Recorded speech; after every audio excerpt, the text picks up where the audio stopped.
Hello everyone. आज की इस वीडियो में हम लोग पढ़ने वाले हैं वर्क पावर एनर्जी के बारे में।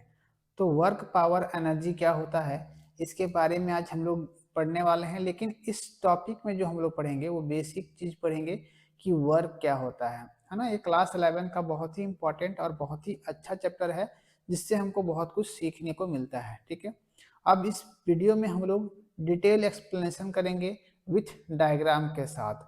हम लोग इसका डायग्राम भी देखेंगे और इसका एक्सप्लेनेशन भी करेंगे। ठीक है, तो चलिए अब हम इसके आगे जाते हैं। तो इसके बाद जो है सेकेंड में क्या है आपका, यहाँ पर डिफिनेशन हम लोग पढ़ने वाले हैं। ठीक है, तो इसका डिफिनेशन क्या है, इसका डिफिनेशन ऑफ वर्क, वर्क का डिफिनेशन क्या है। वर्क का डिफिनेशन जो होता है, डिफिनेशन ऑफ वर्क आपको हेडिंग लिखोगे। इसके आगे हम लोग पढ़ते हैं work is said to be done when a force applied on a body. Work कब होता है, जब हम किसी भी बॉडी में फोर्स लगाते हैं तब वर्क डन होता है। बिना फोर्स लगाए हुए किसी भी बॉडी में वर्क डन नहीं हो सकता है। ठीक है, चलिए अब सेकेंड जो है वो produce displacement in the direction of force. मान लेते हैं कि किसी भी डायरेक्शन में किसी भी ऑब्जेक्ट है, मान लेते हैं एक छोटा सा ऑब्जेक्ट है। ठीक है, अब इस ऑब्जेक्ट को अगर एक जगह से दूसरे जगह ले जाना है तो क्या करना होगा हमको, तो इसमें फोर्स लगाना होगा। ठीक है, तो हम लोग को क्या करना होगा, फोर्स लगाना होगा। जैसे कि हम इसमें फोर्स लगाते हैं, इसमें हम कितना भी फोर्स लगा सकते हैं। जब तक हम इसमें फोर्स लगाएंगे तब तक ये बॉडी मूव करता रहेगा। ठीक है, जैसे समझते हैं हम, पहले ये बॉडी यहाँ पर था, अब ये बॉडी में जब हम फोर्स लगाएं तो क्या हुआ बॉडी कि यहाँ से जब हम फोर्स लगाते हैं तो जो फोर्स होगा वो क्या होगा, इधर से लगेगा फोर्स। वो फोर्स जो होगा इसको हम लोग एफ मान लिए। ये एफ फोर्स जो है वो बॉडी में लग रहा है। जब ये एफ फोर्स लगता है तो ये बॉडी मोशन में आता है, मूव करता है एक जगह से दूसरे जगह में। ठीक है, तो इसमें क्या हुआ कि इसमें डिस्प्लेसमेंट हुआ। ऑब्जेक्ट में जब तक हम फोर्स नहीं लगाते हैं तब तक वो क्या होगा कि वो मूव नहीं करेगा। जब तक हम फोर्स उसमें नहीं लगाएंगे तब तक जो ऑब्जेक्ट है वो मूव नहीं करेगा, मोशन में नहीं आएगा। तो जब ये फोर्स लगता है तो इसके बीच में एंगल कुछ बनेगा। वो एंगल हम लोग क्या मान लिए कि थीटा मान लिए। इसका एंगल कितना हो जाएगा, थीटा हो गया। ठीक है, ये फोर्स और डायरेक्शन के बीच में, डिस्प्लेसमेंट के बीच में जो एंगल बनेगा उसको हम लोग थीटा बोलेंगे। ठीक है, अब आपको यहाँ पर ध्यान देना है कि इसको मैथमेटिकली हम लोग कैसे प्रूव करेंगे। मैथमेटिकली क्या है इसका कि वर्क डन जो होता है, वर्क डन जो होता है वो किसके बराबर होता है, फोर्स इनटू डिस्प्लेसमेंट के बराबर होता है। ठीक है, तो यहाँ जो वर्क है वो वर्क क्या होगा आपका, वर्क जो होगा वो फोर्स इनटू डिस्प्लेसमेंट का प्रोडक्ट होगा, है ना। बेसिकली जो वर्क होगा वो फोर्स और डिस्प्लेसमेंट का प्रोडक्ट होगा। जैसे कि कोई भी ऑब्जेक्ट जो है वो मोशन में कब आता है, जब हम उसमें फोर्स लगाते हैं। और जब हम मान लेते हैं कि ये ऑब्जेक्ट है, ठीक है, अगर हम मान लेते हैं कि ये ऑब्जेक्ट है, ये कोई छोटा सा ऑब्जेक्ट है, तो यहाँ पर ऑब्जेक्ट में हम फोर्स लगा रहे हैं तभी तो डिस्प्लेसमेंट हो रहा है। लेकिन जब तक ऑब्जेक्ट आपका मान लेते हैं यहाँ से यहाँ तक ट्रैवल नहीं किया, यहाँ तक ट्रैवल नहीं किया, जब तक ऑब्जेक्ट ट्रैवल नहीं किया करेगा, कुछ डिस्टेंस नहीं होगा, इसके बीच में डिस्प्लेसमेंट नहीं होगा, तो हम नहीं कह सकते हैं कि वर्क हुआ, है ना। कोई काम कब करते हैं, जब एक जगह से दूसरी जगह को बॉडी को उठा के ले जाते हैं तभी ना वर्क होता है। तो ये वर्क का डिफिनेशन होगा, work equal to force into displacement. ठीक है, चलिए अब हम लोग इसके आगे बढ़ते हैं। तो इसके आगे में क्या है, तो यहाँ पर जो है वो है फॉर्मूला, फॉर्मूला ऑफ वर्क। तो वर्क का फॉर्मूला क्या है, तो वर्क का जो फॉर्मूला है तो अभी हम लोग पढ़े W equal to F into S cos theta. इसका मतलब क्या हुआ, इसको हम लोग समझते हैं। जैसे कि अगर हम कोई ऑब्जेक्ट में फोर्स लगाते हैं, जैसे कि अभी ऑब्जेक्ट रेस्ट पर है, ठीक है, अब हम क्या करेंगे कि ऑब्जेक्ट में क्या लगाएंगे, फोर्स लगाएंगे। ठीक है, ऑब्जेक्ट में हम फोर्स लगाते हैं तो यहाँ से क्या होगा कि ऑब्जेक्ट इस डायरेक्शन में मोशन में आएगा। ठीक है, या तो पॉजिटिव होगा या तो नेगेटिव होगा, या तो आगे की ओर जाएगा या तो फिर पीछे की ओर जाएगा। तो यहाँ पर ये हॉरिजॉन्टल डायरेक्शन में हो रहा है, ये जो है वो हॉरिजॉन्टल डायरेक्शन में हो रहा है। तो हॉरिजॉन्टल डायरेक्शन में इसका वैल्यू कितना हो जाएगा डिस्प्लेसमेंट में यहाँ पर हॉरिजॉन्टल में, तो कॉस थीटा होता है ना। हॉरिजॉन्टल रहेगा तो कॉस थीटा, और ये वर्टिकल रहेगा तो क्या होगा साइन थीटा होगा। ठीक है, तो यहाँ पर इसीलिए लिखा हुआ है कि ये कॉस थीटा जो है, इस कॉस थीटा को ध्यान देना है। कॉस थीटा का यूज क्यों किया गया है? कॉस थीटा का यूज इसलिए किया गया है कि कॉस थीटा जो है, क्योंकि मोशन जो हुआ वो ये क्या हुआ हॉरिजॉन्टल डायरेक्शन में हुआ, इसीलिए यहाँ पर कॉस थीटा का यूज किया गया है। ठीक है, चलिए अब हम लोग आगे करते हैं। आगे आपका है वेयर एफ क्या है, इसमें से जो एफ है, एफ जो है वो फोर्स अप्लाइड है, कितना हम फोर्स बॉडी में अप्लाइड किए हैं वो है मेरा कौन एफ है। ठीक है, अब डिस्प्लेसमेंट एस क्या है, एस जो है वो डिस्प्लेसमेंट है, S equal to displacement, body में कितना डिस्प्लेसमेंट हुआ वो क्या होगा एस होगा।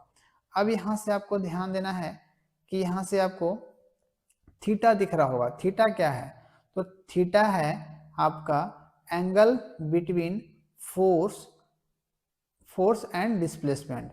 जो फोर्स और डिस्प्लेसमेंट हुआ उसके बीच का कौन एंगल है, ये क्या है एंगल थीटा होगा। जैसे कि इसको समझते हैं हम लोग ध्यान से पहले कि ये एंगल थीटा कहाँ पर बनता है। जैसे कि ये ऑब्जेक्ट अभी हम बताएं कि यहाँ पर ऑब्जेक्ट है, अगर यहाँ पर ऑब्जेक्ट है और ये ऑब्जेक्ट दूसरा जो है मोशन, जब तक ऑब्जेक्ट में क्या हुआ है कोई भी मोशन नहीं हुआ है तो ये है, ये रेस्ट में है अभी।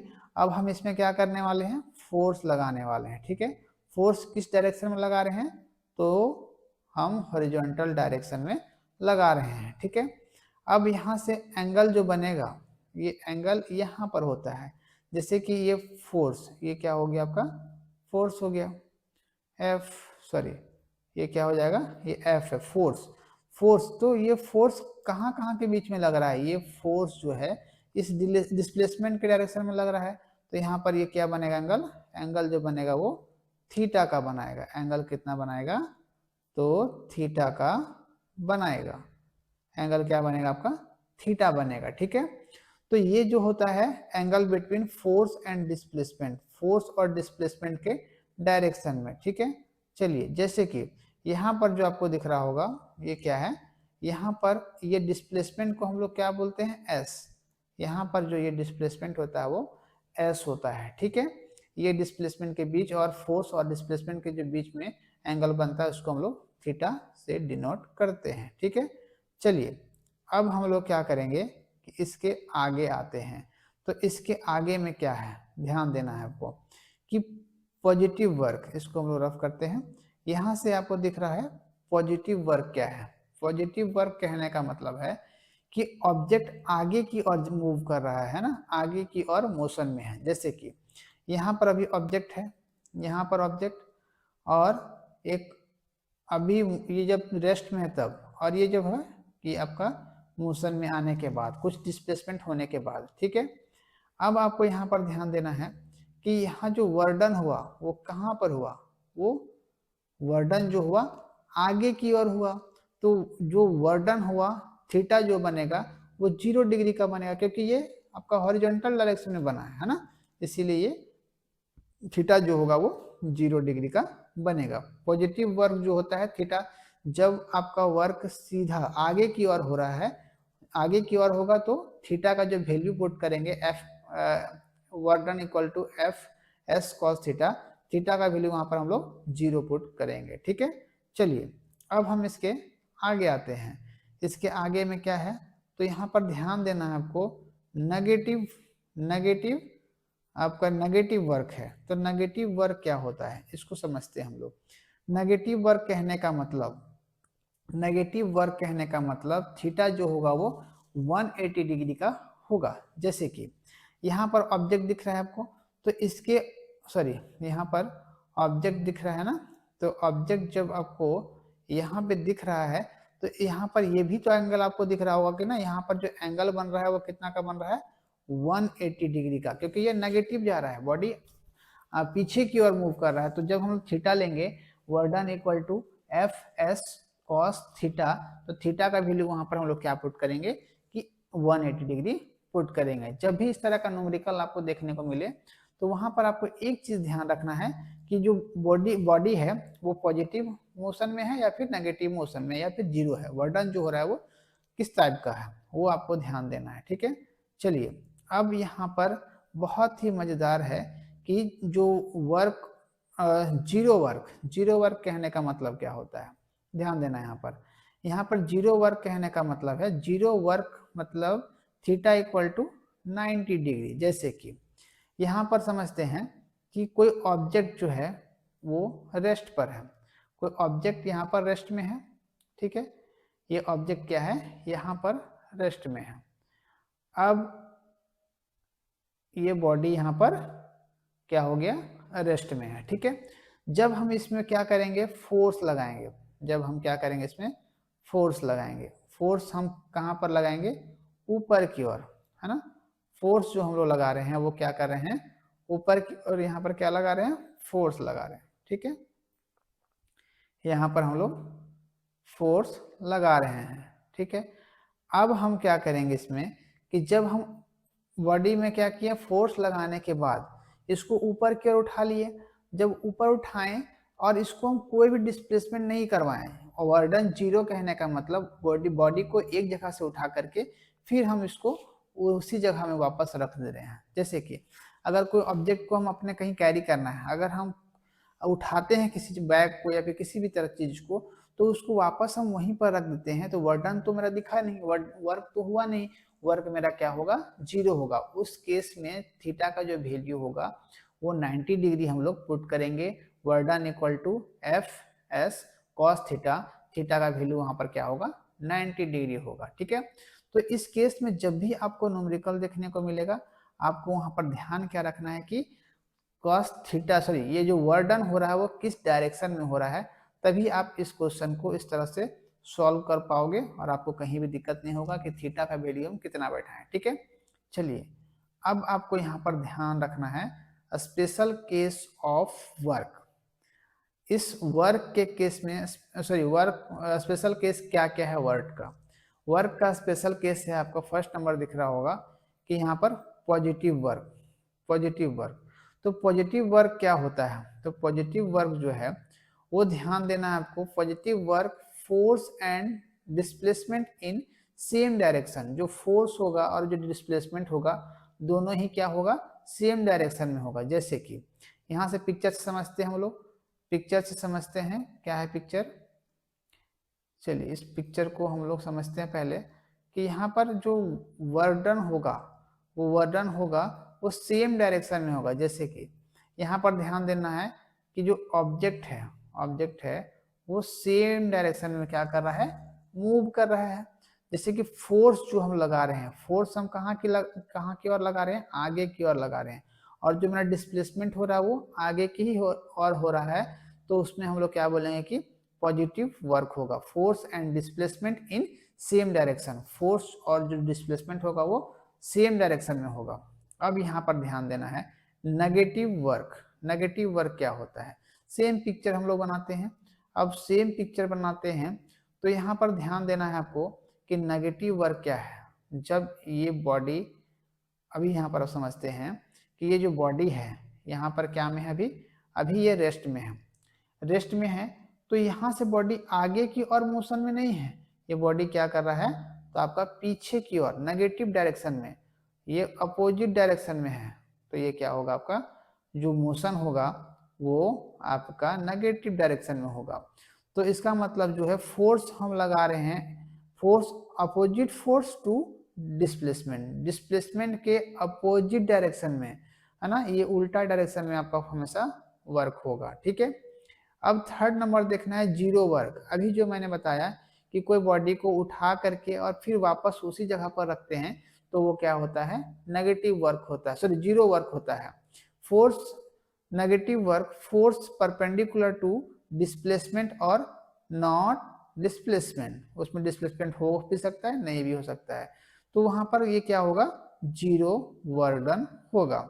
शायद यहाँ पर आपको दिक्कत हो सकता है कि जीरो वर्डन, तो जीरो वर्डन का मैंने मतलब समझाया था पिक्चर बना करके कि आपको जो ऑब्जेक्ट होगा एक जगह से उठा करके और उसी जगह में वापस रखते हैं, तो वर्डन क्या होता है मेरा 0 होता है इस केस में, ठीक है। तो आई होप यहाँ तक आपको समझ में आया होगा। अब यहाँ पर ध्यान देना है कि ये बहुत बार इस तरह का क्वेश्चंस आपको ऑब्जेक्टिव क्वेश्चंस में देखने को मिलता है कि SI unit of work, work का एसआई यूनिट क्या होता है। ये बहुत ही इंपॉर्टेंट ये पॉइंट है, इसको आप लोग नोट डाउन कर लोगे कि SI unit of work, work का एसआई यूनिट क्या होता है, ठीक है।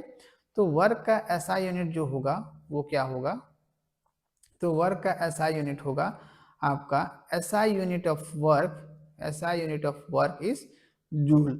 वह एसआई यूनिट क्या होता है इसका, जूल होता है। हमेशा आपको याद रखना है कि वर्क का एसआई यूनिट क्या होता है, जूल होता है। अब आपको यहाँ पर ध्यान देना है कि 1 जूल इक्वल टू कितना होता है, 1 joule, 1 joule, 1 joule equals to कितना होता है, ठीक है। तो यहाँ पर आपको दिख रहा होगा कि 1 joule equal to work done when a force of 1 newton. 1 joule work done, हमेशा जो 1 जूल होगा, 1 जूल होगा, work done when a force of 1 newton, जब फोर्स कितना न्यूटन का होगा, 1 न्यूटन का होगा, ठीक है। अब यहाँ पर है displace a body by 1 metre in the direction of force, जब बॉडी कितना का डिस्प्लेसमेंट होगा, 1 मीटर का डिस्प्लेसमेंट होगा, तो कितना का फोर्स लगेगा उसमें, 1 न्यूटन का फोर्स उसमें देखने को आपको मिलेगा, ठीक है। तो आई होप आपको ये पूरा वर्क डन समझ में आया होगा। अगर वीडियो अच्छा लगा होगा तो आप लोग लाइक, कमेंट और शेयर, सब्सक्राइब जरूर करोगे, जिससे मुझे और भी सपोर्ट मिलेगा और आपको मैं और अच्छे अच्छे वीडियोस क्लास 11 12 के आप तक पहुंचा पाऊँ, ठीक है। जिससे मेरा मनोबल भी बढ़ेगा, आप लोग जितना सपोर्ट करोगे उतना ही हमें अच्छा लगेगा। तो मिलते हैं अगले वीडियो में, ऐसा ही मजेदार वीडियो आपको रेगुलर मिलते रहेंगे। अपडेट्स मेरा सुबह 10 बजे आता है, वहां पर आप जा करके मुझे ये आप देख सकते हैं मेरा वीडियो और उससे लाभ उठा सकते हैं। Thank you.